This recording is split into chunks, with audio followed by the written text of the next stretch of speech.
कल्कि का इलाज। 10 लाख लोग जिनकी किस्मत बदल गई वो आ चुका है, जिसने 10 लाख की पीड़ा हर ली। अंतिम अवतार आ चुका है। 10 लाख लोगों ने पाई चमत्कारी राहत। कहानी की शुरुआत होती है उत्तराखंड के एक छोटे से गांव नारायणपुरी से। यह गांव पहले एक सामान्य पहाड़ी बस्ती थी, जहां लोग खेती करते, पूजा करते और जीवन को साधारण समझकर जीते।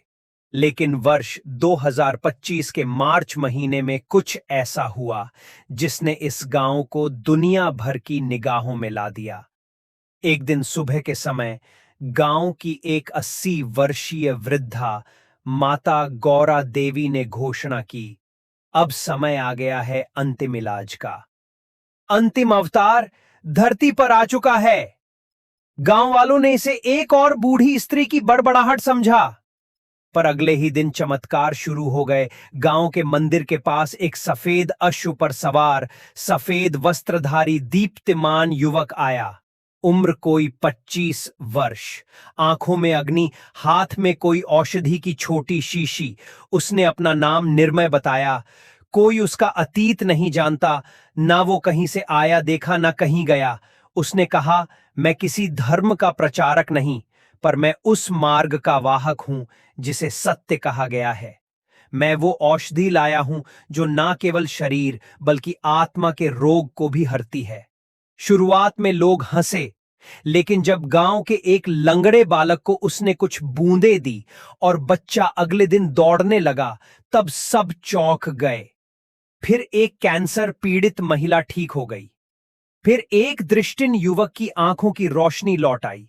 हर किसी को औषधि देते समय निर्मय बस एक ही बात कहता, यह शरीर की नहीं, आत्मा की औषधि है। अगर तुम सच्चे हो, यह दवा तुम्हारे भीतर की शक्ति जगा देगी। खबरें जंगल में आग की तरह फैली। मीडिया, डॉक्टर, वैज्ञानिक सब पहुंचे।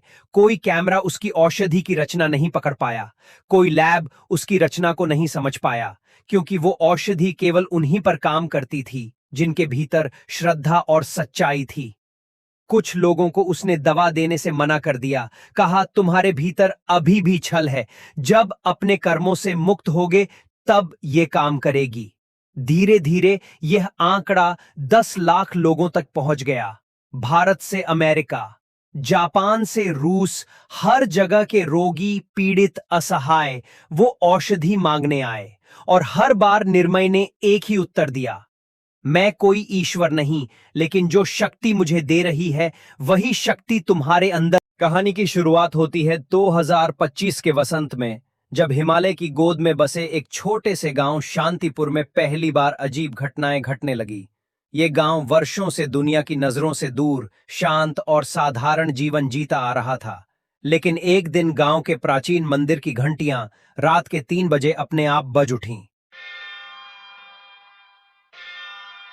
कोई था जिसने उन्हें छुआ भी नहीं था, फिर भी वे अनवरत बजती रहीं। और तभी गांव के बुजुर्ग पुजारी हरिहर नंद जी ने घोषणा की, वो आ चुका है जिसकी प्रतीक्षा युगों से थी। लोगों ने इसे बूढ़े मन का भ्रम समझा, लेकिन अगले ही दिन गांव के बाहर एक दिव्य पुरुष का आगमन हुआ। सफेद वस्त्र, तेजस्वी मुख, नीलवर्णी नेत्र और पैरों में हल्का आभा मंडल। उसका नाम कोई नहीं जानता था, लेकिन उसने खुद को निष्कलंक कहा। उसकी आंखों में कुछ ऐसा था जिससे हर व्यक्ति अपने भीतर के पाप, पीड़ा और पछतावे को महसूस करने लगता। उसने कोई प्रचार नहीं किया, कोई धर्म नहीं बताया, बस इतना कहा, जिसने भीतर का अंधकार मिटा लिया उसका रोग भी चला गया। शरीर की बीमारी मन की बीमारी है और मन का रोग कर्मों से जुड़ा है। शुरुआत में गांव के एक लकवाग्रस्त व्यक्ति को उसने केवल छू लिया और वह चलने लगा।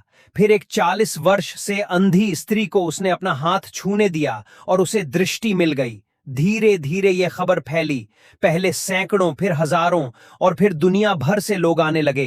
कैंसर, लकवा, अवसाद, नशा, ऐसी ऐसी बीमारियां जिनका कोई इलाज नहीं था, वहां ठीक होने लगी। लेकिन चमत्कार केवल उन्हीं के साथ हुआ जिन्होंने पहले अपने भीतर झांका। निष्कलंक, कभी पैसे नहीं लेते, ना प्रचार करते, ना भीड़ इकट्ठा करते। वो बस एक ही वाक्य दोहराते, मैं नहीं, तुम्हारे भीतर जो सोया हुआ अवतार है वही तुम्हें ठीक कर रहा है। कुछ लोगों ने उन्हें कल्कि कहना शुरू किया। वैज्ञानिकों और डॉक्टर्स की टीम आई। कई लोग उन्हें धोखा मानते रहे, लेकिन एक अमेरिकी न्यूरोसर्जन ने जब 500 मरीजों का अध्ययन किया तो निष्कर्ष निकाला, इनकी बीमारी का इलाज किसी दवा से नहीं हुआ, बल्कि एक अंदरूनी शक्ति से। ये विज्ञान से परे हैं। इस बीच 10 लाख लोग उनके संपर्क में आए, कुछ सामने कुछ दूर से, कुछ बस उनके शब्दों को सुनकर, और वे सब ठीक हो गए। उन्हें पीड़ा से मुक्ति न मिली, केवल शरीर की नहीं, मन और आत्मा की भी। फिर एक दिन वो घटना घटी, 2025 के पूर्ण चंद्र ग्रहण की रात, जब चंद्रमा लाल हुआ। निष्कलंक ने अपने अंतिम संदेश में कहा, अब मैंने अपना कार्य पूर्ण कर लिया। अगली